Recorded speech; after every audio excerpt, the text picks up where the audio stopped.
Okay, hi everyone. I'm very excited to do this intro for this arts and crafts project we're going to do, not just as a high school, but as the entire Hebrew Academy school system.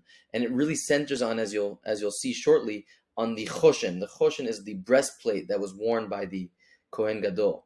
It's very pretty, um, as you can see, but we want to learn what does it mean, because a person's bling, what they wear, what they display prominently, what they decorate themselves with, tells you a lot about their values. It tells you about what they care about. So we want to understand, what is it that the Kohen Gadol would wear, that all Jews would look to the Kohen Gadol for his leadership, for his example. What is that example that we're supposed to learn from the Kohen Gadol's beautiful and the most prominent piece of ornamentation and jewelry in his beautiful getup?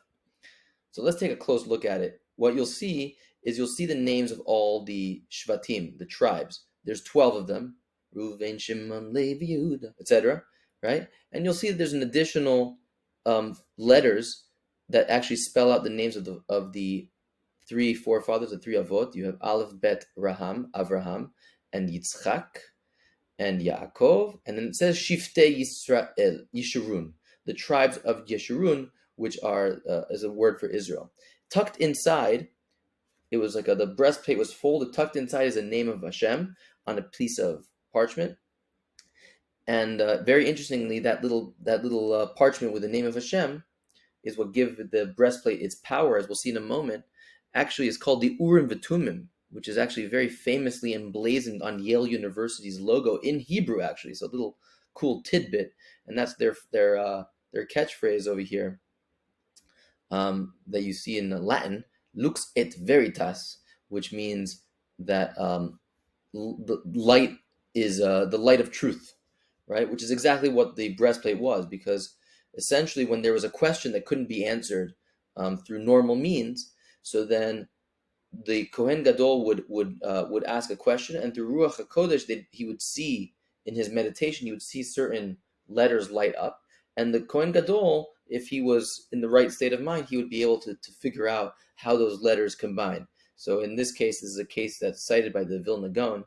It says kasher, but if he was in the wrong state of mind, if his heart wasn't pure, so he might say it says shikor, which means drunk. So obviously, in that would be the wrong interpretation if the meaning was meant to be kasher. So you see, it has a lot to do with the purity of heart of the one who wears it.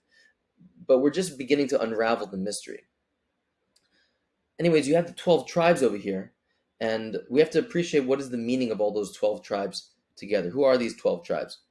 So in the desert, those 12 tribes would encamp around the Mishkan, the temple, the transportable, portable temple in the middle, and around it would be the 12 tribes. Right here you see Reuven, Shimon, um, Levi would be over here, right on this side, and all the tribes would be gathered around.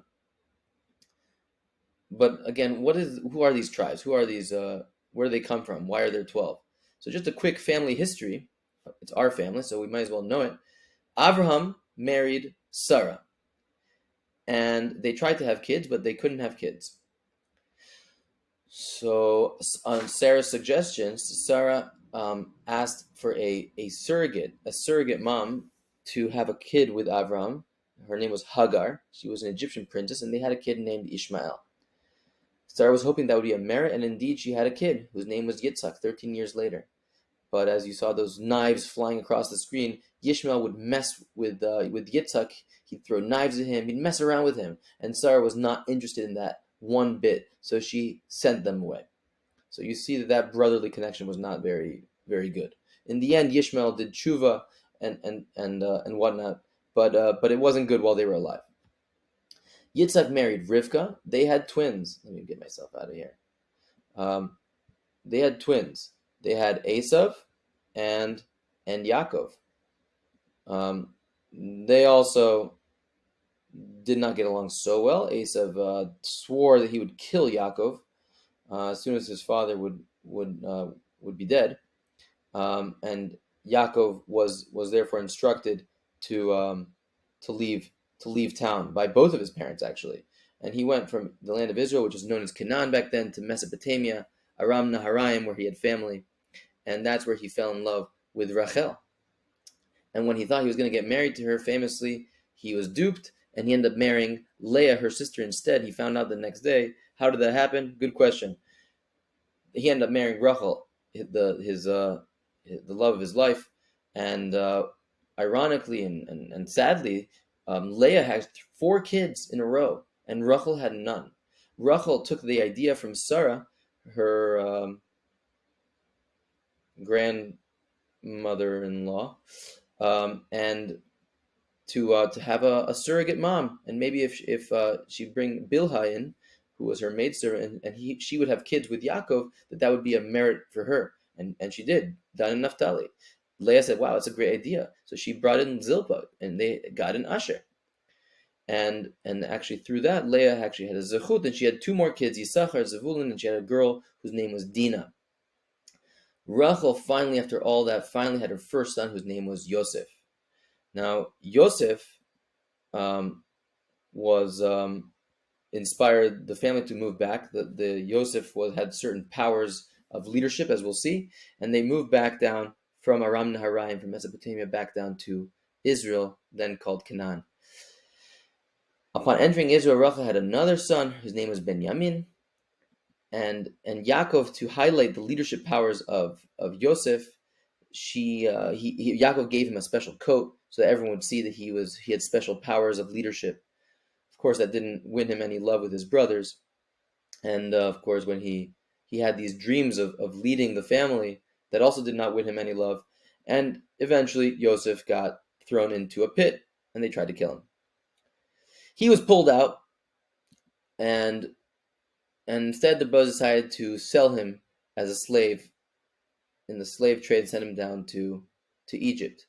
Of course, that was critical, because in the end, the brothers needed food. They went down to Egypt, and that's where they were reunited.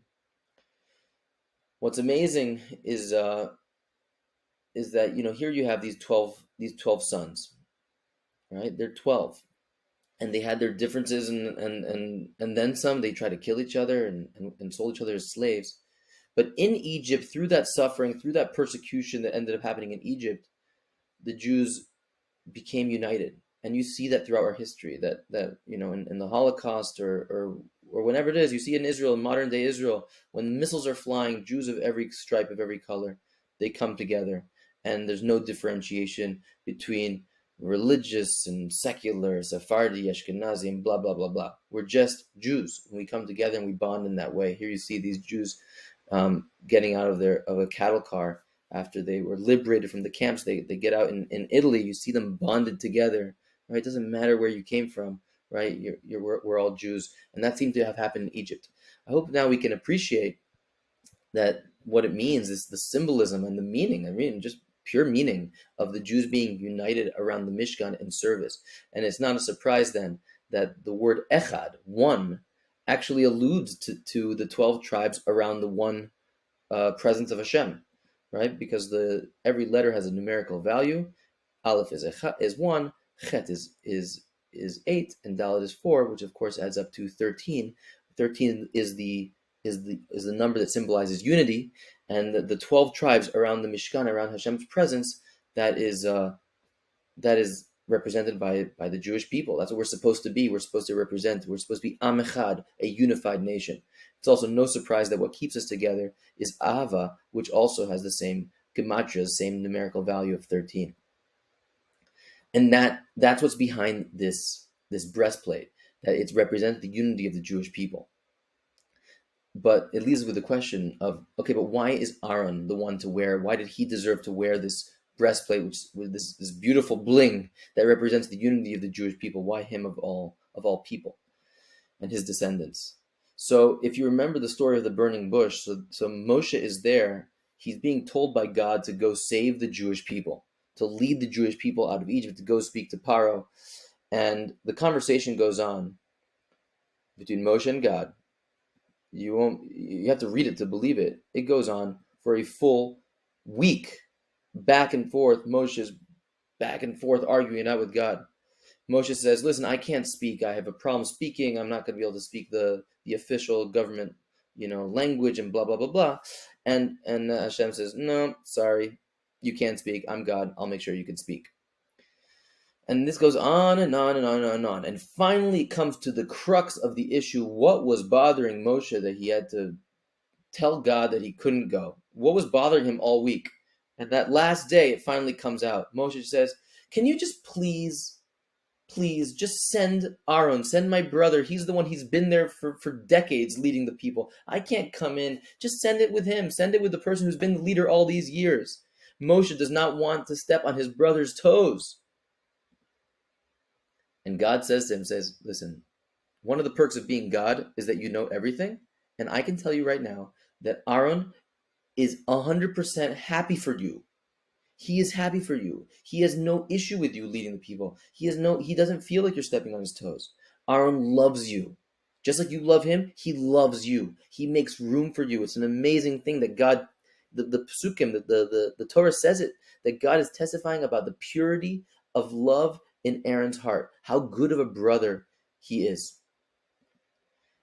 And the Midrash, the sages say that that's actually why he merited to wear on his heart, because his heart was so loving. He had so much room for his brothers. He never felt like anyone was stepping on anyone else's toes because everyone was just doing what they had to do. Everyone just had to be themselves. So that's why Aaron is the ultimate brother in that sense. And that's why he merited to wear on his chest this beautiful ornament, which brought a guidance to the Jewish people when it was consulted by his children, the Kohanim Gadolim, in the future. And that's again this beauty of the breastplate. It's the unity of the Jewish people. It has to be on a heart that's pure, that's loving, that makes room for others, which is what allows for unity among us, among Jews, among brothers. And that's what we're trying to build here in Hebrew Academy. We're trying to create unity. We're trying to open up our hearts, make room for one another. And that's, I think, what the beauty of this project is. I hope we enjoy doing it, and I'm sure it'll look beautiful in the new building. But more important than all of that is that we live what it represents, and we build that kind of community, and we open up our hearts here in Hebrew Academy High School.